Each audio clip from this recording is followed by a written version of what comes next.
Hi, I'm Linda. This is No Frills ASMR. I thought maybe we could take a little peek into the dictionary of cultural literacy, which you guys know I love. It turns up in a lot of videos, but I was just kind of like sitting here and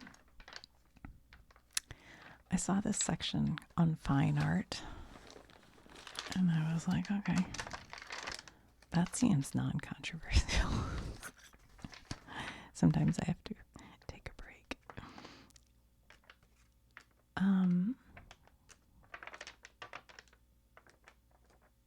Here we go. So I thought maybe that could be fun to look at. It says, the term fine arts is equivalent to the older French term beaux arts. Did I say that? I think so. Meaning beautiful arts. In ancient Greece, the fine arts were presided over by the muses. Whence the word museum. What? Oh my god. That's the first I've ever heard that.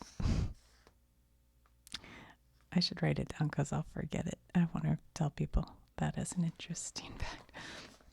A place where fine arts are displayed. Because museums of fine arts have tended to display mainly paintings and sculpture, these are the arts we first think of belonging to the fine arts. But in fact, they comprise all artistic works, including literature, architecture, drama, music, dance, opera, and even up-to-date kinds. It just seems funny to me. Like television and movies. All right, let's see what we have here. Abstract art. A trend in painting and sculpture in the 20th century, abstract art seeks to break away from traditional representation of physical objects. It explores the relationships of forms and colors, whereas more traditional art represents the world in recognizable images. Sorry, I read that funny. Okay, forms and colors. So, all right. Yes. A cappella, choral singing performed without instruments. Acropolis, the fortified high point of ancient Athens.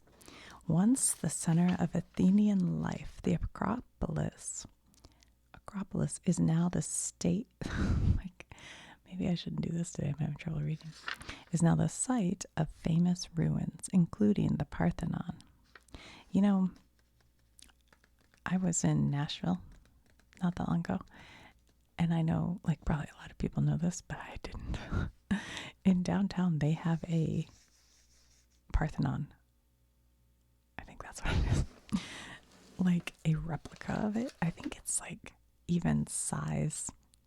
I think there's a museum in it, but I didn't go in because there was a big line and we didn't have much time. We just walked around it. But I feel like I read that it's correct. Like it was put up for the World's Fair in, I don't know, I'm making this up, but like 1930s or something. And it's, what's the word I'm looking for? Not dimensionally, but like, you know, size appropriate. Anyway, it was kind of interesting. Adagio, a very slow musical tempo. Woody Allen. This book is from the 90s, probably before, you know, all this stuff came out. Let's see, American Gothic, a painting by the 20th century American artist Grant Wood. It shows a gaunt farmer and a woman standing in front of a farmhouse. The man holds a pitchfork and they both wear severe expressions.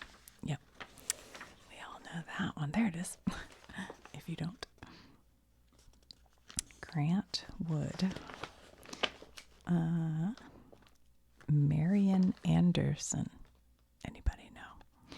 An African-American contralto of the 20th century, known for her roles in opera and also for her performances of spirituals. Okay.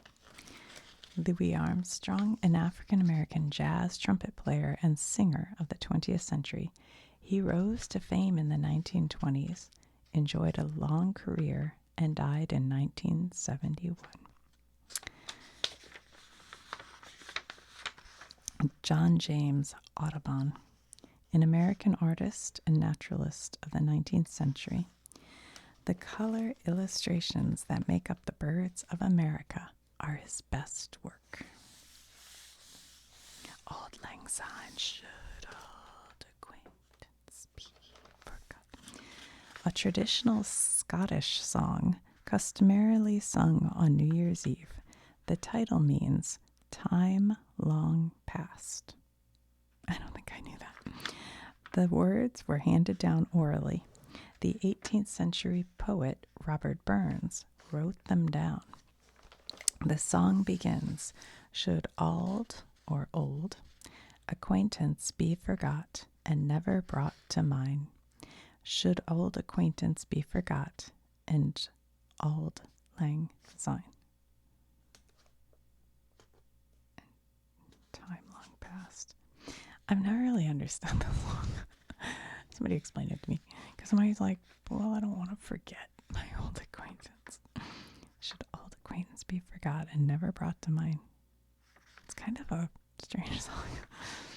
John Sebastian Bach, a German composer, organist, and choir master of the 18th century, commonly considered the greatest composer of the Baroque era. Josephine Baker, there she is. African-American actress, dancer, singer, and civil rights activist of the 20th century. She gained her international reputation first in Europe. After World War II, she was decorated by the French government for her work in the resistance. Nice.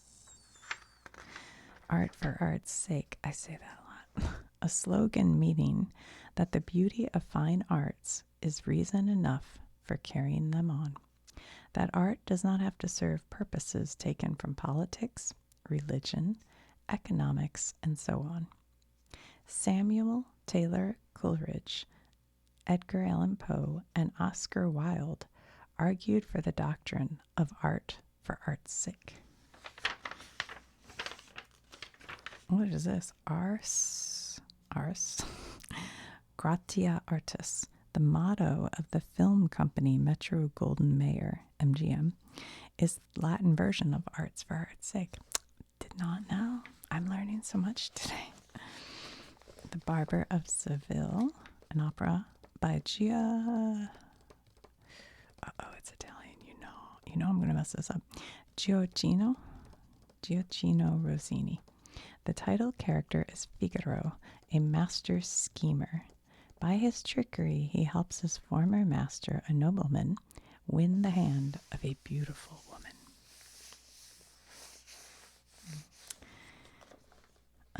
The Barrymore family, that is Drew Barrymore's family. They have a long history in Hollywood. A family of American actors of the late 19th and early 20th century.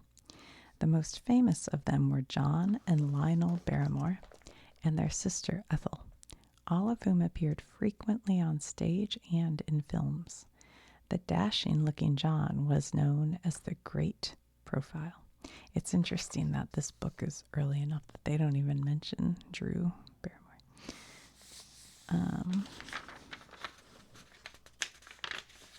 Which, by the way, that's an interesting name for a woman. I never really thought about it. Drew. Kind of pretty, isn't it? Ludwig van Beethoven, a German composer of the late 18th and early 19th centuries whose work span the classic and romantic musical tradition, Romanticism. Jack Benny, an American comedian of the 20th century. Irving Berlin, a 20th century American writer of popular songs. His songs include God Bless America, White Christmas, and There's No Business Like Show Business. The Birth of Venus by Botticelli. bluegrass, a kind of folk music for guitar, banjo, violin, and other stringed instruments and voice. Bluegrass is distinguished by rapid notes and improvisation by the musician. Do they say? Yeah, they do banjo. Yeah. I just think of banjo, really. Blues, a kind of jazz that evolved from the music of African Americans, especially work songs and spirituals in the early 20th century. Blues pieces often express worry or depression.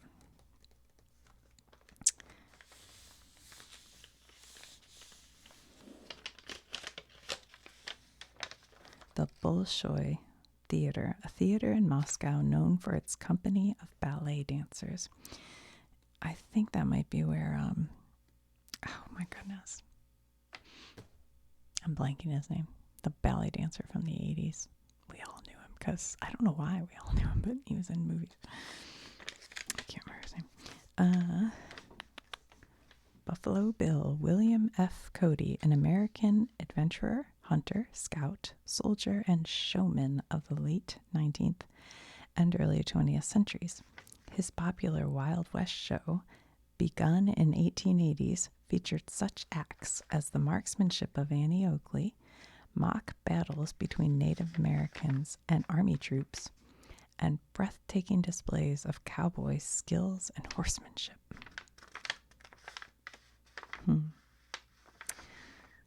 Archie Bunker from All in the Family. Camptown Races, a song by Stephen Foster. Camptown ladies sing this song. Let's see. Cantata, a musical composition for voice and instruments, and including choruses, solos, and recitatives. I never heard that. Recitatives? I don't know. Here are the different kinds of architectural, what do you call those, columns? They show a Doric, an Ionic, and Corinthian. Capital. In architecture, the top portion of the column is called the capital. The form of the capital often serves to distinguish one style of architecture from another. For example, the Corinthian, the Doric, and the Ionic. Oh, that's Corinthian's a real fancy one. The Doric's kind of plain, and the Ionic is that one. I used to know about these, not because I knew, but my husband knew, and he always likes to explain that stuff.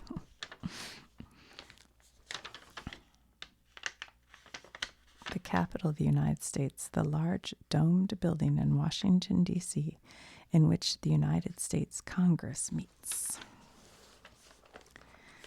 Carmen. I saw Carmen in college. It's an opera. Mary Cassatt, an American painter of the late 19th and early 20th centuries. She spent most of her artistic career in France, in close association with French Impressionists, particularly Edgar Degas. Mary Cassatt is best known for her pictures of mother and children at there's like an art museum at Harvard University that I've toured a couple of times now. It's free, you just walk through. But they have a lot of her work there. The Colosseum, a great arena of ancient Rome, which seated 50,000 people. It is in ruins today. Ruins? I mean, but its former glory can still be imagined. When I went there, I wouldn't have said it was in ruins, but maybe they've rebuilt it. Now I feel like I have to go on a Colosseum deep dive. Ruins means to me like there ain't nothing left. Interesting. I don't know. Maybe that's all rebuilt. I don't know. La Corbusière. La Corbusière. I don't know French. So this is a church, Notre Dame de Haut, in Ronchon, France. Sorry. I really don't know French. I can do a tiny bit of German, a wee little bit of Spanish. That's about it. Cubism, a movement in modern art that emphasized the geometrical depiction of natural forms. Pablo Picasso was one of the leading cubists. What is Crystal Palace? A great exhibition hall built in England in the middle of the 19th century. It was one of the first prefabricated buildings and one of the first buildings with large expanses of glass wall. Never heard that before. Bing Crosby is an American singer and actor. His most successful song recording was White Christmas. It's a goodie. It's a goodie. Salvador Dali, a Spanish surrealist painter of the 20th century. Many of his landscapes are decorated with melting rocks. There's a Dali right there with the clocks. They're all kind of melting. Walt Disney, an American filmmaker of the 20th century. His studios are especially known for meticulous craftsmanship in animated films, especially those of full feature length.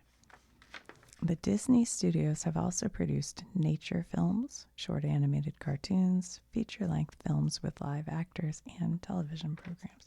Like, this is before Pixar was even a thing yet, I'm pretty sure.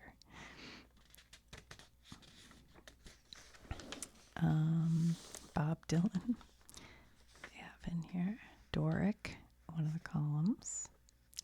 Down in the Valley, an American folk song. It begins down in the valley. The valley's so low. Let's see. Expressionism. This is Vincent van Gogh's Starry Night. The Empire State Building, an office building in New York City over 1,000 feet high. Opened in the 1930s, it was for many years the tallest skyscraper in the world. For some reason, I have a vivid memory. When I went to the Empire State Building, I was pregnant with my first son, I guess, but I mean, I was very close to delivery day. So I was like, and I can't remember if they had a turnstile. I think it was a turnstile you had to go through. You had to pay and go through. And so the woman working there, she's like, can I touch your stomach? You know, whatever, because people ask you that when you're pregnant. And I honestly, it was weird because I'm not a touchy person all the time, but I didn't mind that at all. If it was a woman, I'd be like, for sure, let's go. So I was like, yeah. And she started doing that, touching my stomach, and the baby just started moving like crazy. It was so funny. We were cracking up laughing. And then she opened the thing so I wouldn't have to go through that turnstile. Yeah. There was something like so special about it. I could see in her eyes, like her heart was like, she was like gonna cry. It was very sweet. Anyway, Figaro. Forte, a musical direction meaning to be performed loudly. Forte. George Gershwin, an American composer of the 20th century, known for putting elements of jazz into the forms of classical music, such as the concerto. His works include Rhapsody in Blue, by the way. Oh my God. Rhapsody in Blue and An American in Paris. If you're not into like classical music, but you just want to like, I don't know, feel that, I recommend those. Rhapsody in Blue and American in Paris are both like great songs. They have like the drums and they have all the excitement.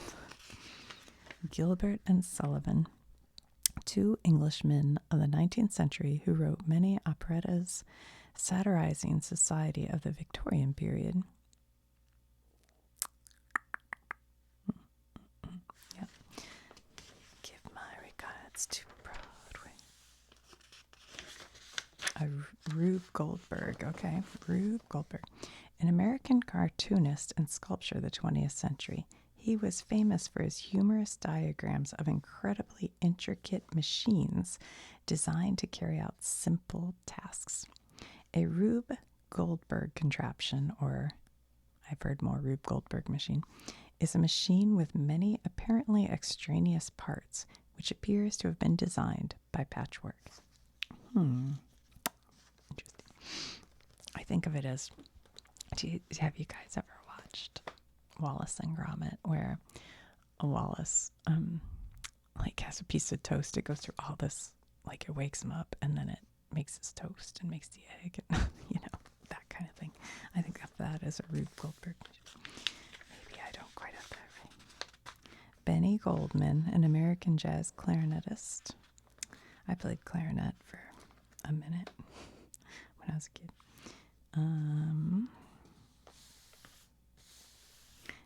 D.W. Griffith, an innovative American filmmaker of the early 20th century. He is famous for his epic silent films, such as The Birth of a Nation. Guitar. Woody Guthrie, an American songwriter and folk singer of the 20th century. Guthrie flourished in the 1930s, writing numerous songs about social injustice and the hardships of the Depression years. Two of his best remembered songs are This Land Is Your Land and So Long It's Been Good to Know Ya. Hagia Sophia? What is this? A magnificent cathedral, sometimes called Santa Sophia or Saint Sophia in Istanbul, Turkey. Once the central church building of the Eastern Orthodox Church. I don't know anything about that.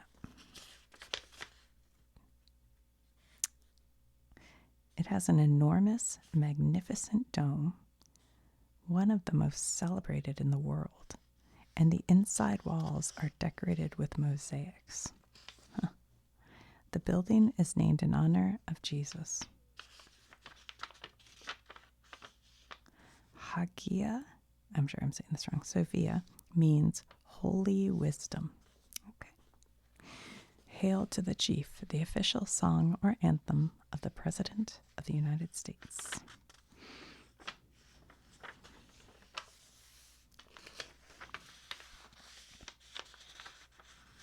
Katharine Hepburn, an American actress in the 20th century. I still do, but I thought Katharine Hepburn was so cool. I've always been a fan of strong, smart women. Kettle drum, a drum consisting of a skin stretched over a large shell in the shape of a half sphere. The pitch of the kettle drum can be changed by manipulating screws at the edge. Yeah. Scott Joplin, an African-American ragtime pianist and composer of the late 19th and early 20th century. Maple Leaf Rag and The Entertainer are two of his best-known works. Maple Leaf Rag. The Last Supper, a fresco painted by Leonardo da Vinci. I'd like to go see that sometime. Depicting Jesus and his disciples, at the moment Jesus announces that one of them has betrayed him. The fresco is now so badly damaged that it can no longer be viewed by the public. Oh. I don't know if that's still true. I think you can view it. I think you can view it. Look that up. Leonardo was experimenting with techniques of painting a fresco, and this accounts for some of the deterioration. That's interesting. When I was in Croatia, on one of the islands in one of the cathedrals, because they have Catholic cathedrals in all these tiny islands, there was a fresco or a painting. I can't remember, but it was The Last Supper. Somebody else did a version, and it was really cool. Really cool. Yeah. There's Leonardo da Vinci. Liberty Bell, a relic and symbol of the American Revolution. Liberty Bell, first cast in England in the 1750s, is inscribed with the words from the Bible, "Proclaim liberty throughout the land unto all the inhabitants thereof." The bell hung in Independence Hall in Philadelphia and was rung at the proclamation of the Declaration of Independence. It cracked while being tolled for the death in 1835 of Chief Justice John Marshall, and was taken out of service. It is now on display at Independence Hall. Interesting.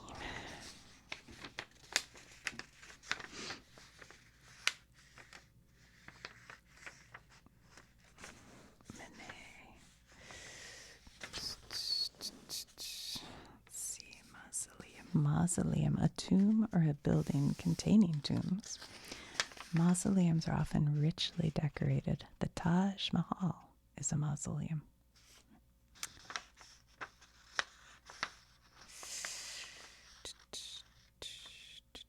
Michelangelo, an Italian painter, sculptor, and architect of the 15th and 16th centuries. There's Mona Lisa, a painting by Leonardo da Vinci. What is this? Oh, yeah, this is the creation of Adam, where they're touching like fingers. Henry Moore, an English sculptor of the 20th century.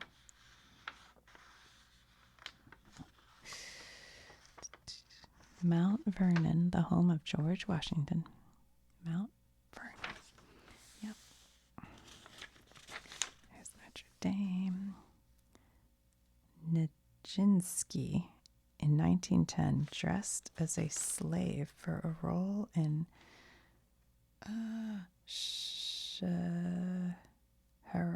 Scheherazade. Scheherazade?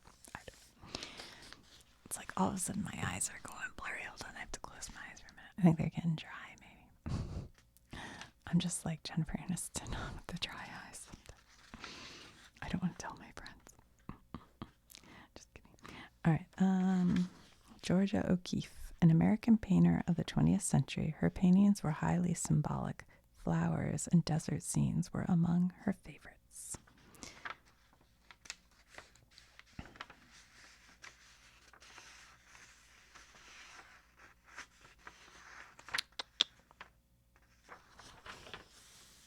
Oh, yeah, here's Picasso. This is Picasso's painting Guernica, showing the bombing of the town during the Spanish Civil War. You know what? I've seen pictures of this paint. I never knew that's what it was. But now that you know that, holy smokes, yeah. Wow. Once you know that, it's like you see all the people in there and go, whoa, whoa, whoa. My goodness. Peter and the Wolf. I don't know why, but I remember in the 70s, it was like once a year, the teacher would put on the projector and play a cartoon movie of Peter and the Wolf, and it had all the music for Peter and the Wolf, and she'd have you just sit there and like color from your heart to the music, you know. I loved it. You know I loved it. That's right up my alley. I loved it. I think that's why I still kind of do that kind of thing. I just was like, oh, this is nice. And hearing all the kids around you doing the same thing with a little classical music. It's pretty cool. And like the wolf would make a certain sound. Yeah, it's cool. Norman Rockwell, an American artist and illustrator of the 20th century, known for his warm-hearted paintings of rural and small-town life in the United States. I think my mom has a book that has all pictures, you know, of Norman Rockwell's. He used to do the cover of the Saturday Evening Post, and it's like all the covers or something. I'll have to look at that sometime. Diego Rivera, a Mexican painter of the 20th century, known for his murals.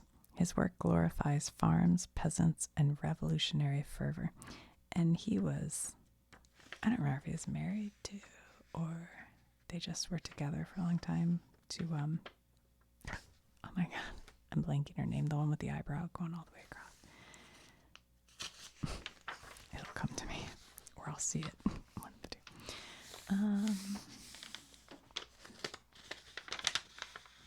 Romanticism, a movement in literature, music, and painting in the late 18th and early 19th centuries. Romanticism has often been called a rebellion against the overemphasis on reason in the arts. It stressed the essential goodness of human beings, celebrated nature rather than civilization, and valued emotion and imagination over reason. Like that. St. Paul's Cathedral, a cathedral in London designed by Christopher Wren and recognizable by its huge dome.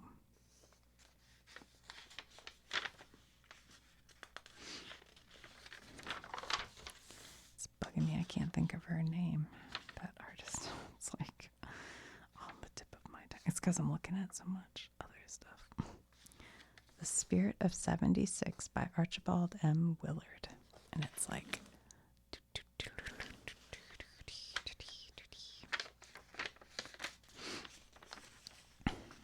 Surrealism, a movement in art and literature that flourished in the early 20th century. Surrealism aimed at expressing imaginative dreams and visions free from conscious, rational control. Salvador Dali was an influential surrealist painter. Yes. The Thinker by Auguste Rodin. This is in Detroit, isn't it? Outside the Detroit Art Museum. Am I crazy? Do they talk about it? Tiffany. A bronze statue by Auguste Rodin. I think the seated object is supporting his chin on his wrist. Oh no, I know which one's in Detroit. The one where he's holding the balancing the. But it's by this artist, right? I think that's right. Ay. Memory.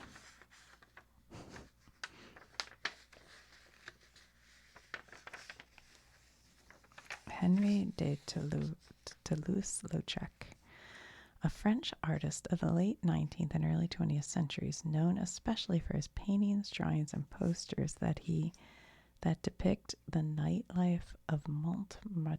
I don't know. The district of Paris where he lived. Okay. So I have to show you sometime if any of you are art experts.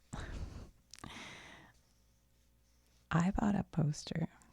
I bought two at Goodwill one time, and one of them is a print. But the other one, I think it might be a legit Lautrec. Probably not, but I kind of think it might be. And I've shown it to a few artists who are like, well, it looks pretty good. I don't know. Andy Warhol, standing beside his painting portrait of Jimmy Carter. He's the one who did the Campbell's soup can. He was a pop artist. I heard a story that when he really was like, loved his mother and whatever. And when she died, he was living in New York City and she was in Pittsburgh, I think. And when she was sick and dying, he said, don't tell me. And then when she died, he said, don't tell me she died, so I can just always imagine her alive. And so he like never accepted that she died. He just imagined that she was alive.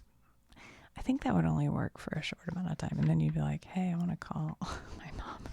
And you couldn't. I'm not sure that would work. But I guess they didn't talk anyway. They like didn't speak. Maybe. I don't know. I don't even remember where I heard that story. I think it was on a podcast or something. Here's Andy Warhol, an American artist of the 20th century whose best-known work was a precise, enlarged image of a can of Campbell's tomato soup. Oh, there's falling water. It's not a very good picture, but it's a beautiful place. I keep thinking about doing a video about certain parts of Frank Lloyd Wright. An American architect of the 20th century known for his highly original method of uniting building with their surroundings. Let's see.